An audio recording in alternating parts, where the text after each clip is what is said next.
आज की इस वीडियो में मैं लेकर आई हूँ आप सभी के लिए जीके के टॉप 50 एमसीक्यूज जो कि हाल फिलहाल की सभी परीक्षाओं में बहुत ही जोर शोर से पूछे जाते हैं। तो वीडियो को अंत तक ज़रूर देखना और कमेंट में बताना आपको वीडियो कैसी लगी। हमारा पहला क्वेश्चन है कि यूएनडीपी का पूरा नाम क्या है। तो यूएनडीपी का पूरा नाम होता है यूनाइटेड नेशन डेवलपमेंट प्रोग्राम। तो ऑप्शन ए यहाँ से बिल्कुल सही हो जाएगा। अगला प्रश्न देखते हैं, किस प्रधानमंत्री का जन्म ऐसी तिथि को हुआ जो 4 वर्षों में एक बार आती है। तो ऐसे प्रधानमंत्री थे चंद्रशेखर। कौन थे? चंद्रशेखर, जिनका बर्थडे 29 फरवरी को हुआ। तो ऑप्शन डी यहाँ से बिल्कुल सही होता है। तीसरा नंबर क्वेश्चन है कि जनसंघ की स्थापना किस वर्ष हुई। तो दोस्तों जनसंघ की स्थापना हुई थी 1951 में। से ऑप्शन बी बिल्कुल सही हो जाएगा। 1951 में जनसंघ की स्थापना हुई। 4 नंबर क्वेश्चन है कि निम्नलिखित संविधान संशोधन में से कौन संसद में पक्ष परिवर्तन करने से निषिद्ध करता है। तो इनमें से 52वां संशोधन जो है वो संसद में पक्ष परिवर्तन करने से निषिद्ध करता है। तो ऑप्शन सी यहाँ से बिल्कुल सही हो जाना है। 5 नंबर क्वेश्चन है कि भारत के संविधान की किस अनुसूची में विभिन्न राज्यों में अनुसूचित क्षेत्रों के प्रशासन और नियंत्रण के लिए विशेष उपबंध है। तो यहाँ से आपका ऑप्शन नंबर सही हो जाएगा ए, यानी कि 5वीं अनुसूची में। तो ऑप्शन ए यहाँ से बिल्कुल सही हो जाएगा। 6वां नंबर क्वेश्चन है कि भारतीय संसद के दोनों सदनों के संयुक्त अधिवेशन का सभापतित्व कौन करता है। तो वह सभापतित्व करता है लोकसभा अध्यक्ष। तो ऑप्शन सी यहाँ से बिल्कुल सही हो जाएगा। 7 नंबर क्वेश्चन है कि राज्यसभा में अधिकतम कितने सदस्य होते हैं। तो राज्यसभा में अधिकतम 250 यानी कि 250 सदस्य होते हैं। तो ऑप्शन सी बिल्कुल सही हो जाएगा। 8 नंबर क्वेश्चन है कि संघ लोक सेवा आयोग के अध्यक्ष की नियुक्ति कौन करता है। तो वह नियुक्ति करता है राष्ट्रपति। तो ऑप्शन बी बिल्कुल सही हो जाएगा, राष्ट्रपति करता है। 9 नंबर क्वेश्चन है कि स्वतंत्रता प्राप्ति के बाद सबसे पहले किस बड़े नेता का निधन हुआ था। तो स्वतंत्रता प्राप्ति के बाद सबसे पहले महात्मा गांधी का निधन हुआ था, जो कि एक बड़े नेता थे। तो ऑप्शन ए बिल्कुल सही हो जाएगा। 10 नंबर क्वेश्चन है कि भारत में अपना पहला क्रिकेट टेस्ट मैच कब खेला। तो वह खेला था 1932 ईस्वी में। तो ऑप्शन बी यहाँ से बिल्कुल सही हो जाएगा, 1932 में। 11 नंबर क्वेश्चन है कि जापान का राष्ट्रीय खेल क्या है। तो दोस्तों जापान का राष्ट्रीय खेल जो है वह सूमो कुश्ती है। तो ऑप्शन सी बिल्कुल सही हो जाएगा, सूमो कुश्ती। 12 नंबर क्वेश्चन है कि अंतर्राष्ट्रीय बैडमिंटन महासंघ यानी कि आईबीएफ की शुरुआत कब हुई। तो वह हुई थी 1934 में। तो आईबीएफ की स्टार्टिंग हुई थी 1934 में। तो ऑप्शन ए बिल्कुल यहाँ से सही हो जाएगा, 1934। 13 नंबर क्वेश्चन है कि निम्नलिखित में कौन सी मिट्टी सूख जाने पर ईंट की तरह कठोर और एवं गीली होने पर दही की तरह लिपलिपी होती है। तो इनमें से जो मिट्टी है काली मिट्टी, वह जब कठोर हो जाती है तो ईंटे की तरह, और जब गीली रहती है तो दही की तरह होती है। तो ऑप्शन बी यहाँ से बिल्कुल सही हो जाएगा, काली मिट्टी। 14 नंबर क्वेश्चन है कि 2011 की जनगणना के अनुसार सर्वाधिक दशकीय वृद्धि वाला राज्य कौन सा है। तो वह है मेघालय। तो ऑप्शन बी यहाँ से बिल्कुल सही हो जाएगा, मेघालय। 15 नंबर क्वेश्चन है कि रांची शहर स्थित है। जो रांची है वह स्थित है झारखंड में दोस्तों। तो ऑप्शन ए यहाँ से बिल्कुल सही हो जाएगा, झारखंड में रांची स्थित है। 16 नंबर क्वेश्चन है कि निम्नलिखित में किस राज्य के शुद्ध बोए गए क्षेत्र का सर्वाधिक भाग सिंचित है। तो इनमें से जो ऑप्शन सही हो जाएगा वह है पंजाब। कौन सा? पंजाब। तो ऑप्शन ए यहाँ से बिल्कुल सही हो जाएगा, इसका अधिकांश भाग सिंचित है। 17 नंबर क्वेश्चन है कि कावेरी नदी का उद्गम स्थल कहाँ है। तो कावेरी नदी का उद्गम स्थल है ब्रह्मगिरी पहाड़ियों में, जो कि तला कावेरी है। तो ऑप्शन बी यहाँ से बिल्कुल सही हो जाएगा, तला कावेरी।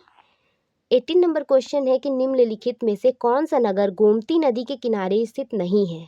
तो इनमें से जो कानपुर है वो गोमती नदी के किनारे स्थित नहीं है। तो ऑप्शन डी बिल्कुल सही हो जाएगा, कानपुर गोमती के किनारे नहीं है।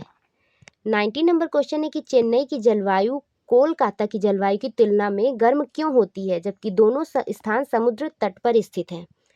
तो चेन्नई की जलवायु इसलिए गर्म होती है क्योंकि वहाँ भूमध्य रेखा के निकट अधिक निकट होने के कारण चेन्नई की जलवायु कोलकाता की जलवायु की तुलना में गर्म होती है।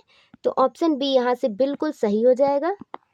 20 नंबर क्वेश्चन है आपका कि भारत का अधिकांश भाग कर्क रेखा के उत्तर में स्थित है, पर इसे एक उष्णकटिबंधीय क्षेत्र कहते हैं। ऐसा क्यों?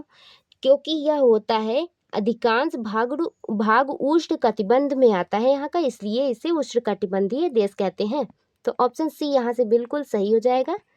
21 नंबर क्वेश्चन है कि निम्नलिखित में से वह कौन सा क्षेत्र है जिसकी सीमा अरुणाचल प्रदेश से नहीं लगती है। तो इनमें से बांग्लादेश की सीमा अरुणाचल प्रदेश से नहीं लगती है, तो ऑप्शन डी यहाँ से बिल्कुल सही हो जाएगा दोस्तों। 22 नंबर क्वेश्चन है कि भारत की पूर्व से पश्चिम तक की लंबाई कितनी है। तो दोस्तों भारत की पूर्व से पश्चिम तक की लंबाई 2933 किलोमीटर है, यानी कि 2933 किलोमीटर। तो ऑप्शन ए बिल्कुल सही हो जाएगा। इसे ऐसे भी पढ़ सकते हैं 2933 किलोमीटर। 23 नंबर क्वेश्चन है कि वह राशि है जिसके द्वारा पूंजीकृत संपत्ति की बिक्री से प्राप्त आय उसके मूल खरीद मूल्य से अधिक है। तो इसका ऑप्शन सही हो जाएगा पूंजीगत लाभ, इसे पूंजीगत लाभ कहेंगे। तो ऑप्शन ए बिल्कुल यहाँ से सही हो जाएगा। 24 नंबर क्वेश्चन है कि निम्नलिखित में से क्या पीएमजेडीवाई से संबंधित है। इनमें से क्या पीएमजेडीवाई से संबंधित है। तो इनमें से जो प्रधानमंत्री जनधन योजना है वो पीएमजेडीवाई से संबंधित है। तो ऑप्शन ए यहाँ से बिल्कुल सही हो जाएगा। 25 नंबर क्वेश्चन है कि किस वित्तीय साधन का मूल्य किसी और के मूल्य से प्राप्त होता है।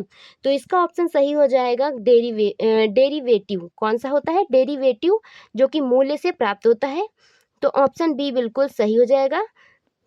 अगला प्रश्न देखते हैं दोस्तों। 26 नंबर क्वेश्चन है कि अवमूल्यन का उद्देश्य किस ओर संकेत करता है।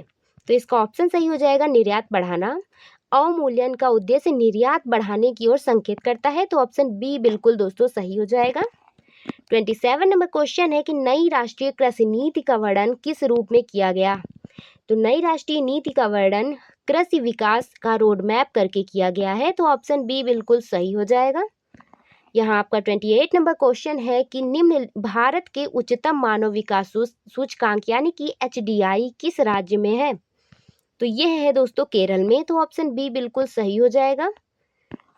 29 नंबर क्वेश्चन है कि मोटे अनाजों का विश्व में सबसे बड़ा उत्पादक देश है।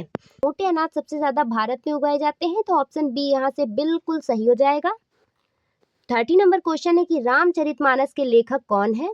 तो दोस्तों रामचरितमानस लिखा था तुलसीदास जी ने। तो ऑप्शन सी बिल्कुल सही हो जाएगा।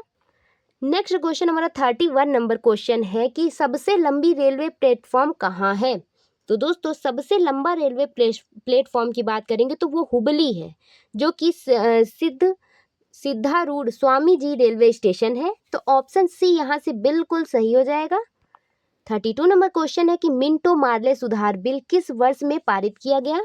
तो यह पारित किया गया था दोस्तों 1919 में। तो ऑप्शन बी यहाँ से बिल्कुल सही हो जाएगा।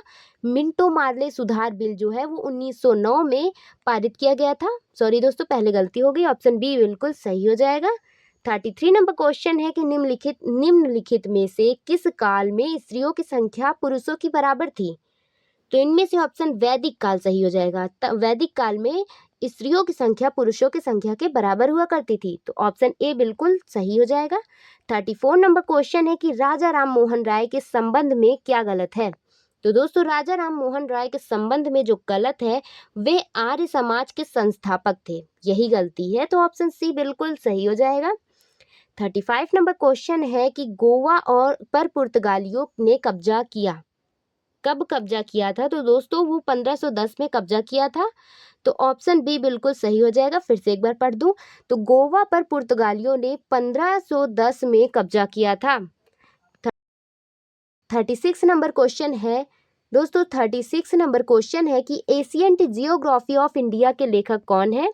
तो वे लेखक हैं इसके अलेक्जेंडर कनिंघम। कौन है? Alexander Cunningham. तो ऑप्शन ए बिल्कुल सही हो जाएगा।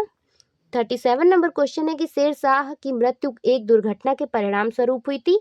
यह दुर्घटना बारूद के विस्फोट से हुई थी दोस्तों। तो ऑप्शन बी बिल्कुल सही हो जाएगा, बारूद के विस्फोट से। 38 नंबर क्वेश्चन है कि वातापी किसकी राजधानी है।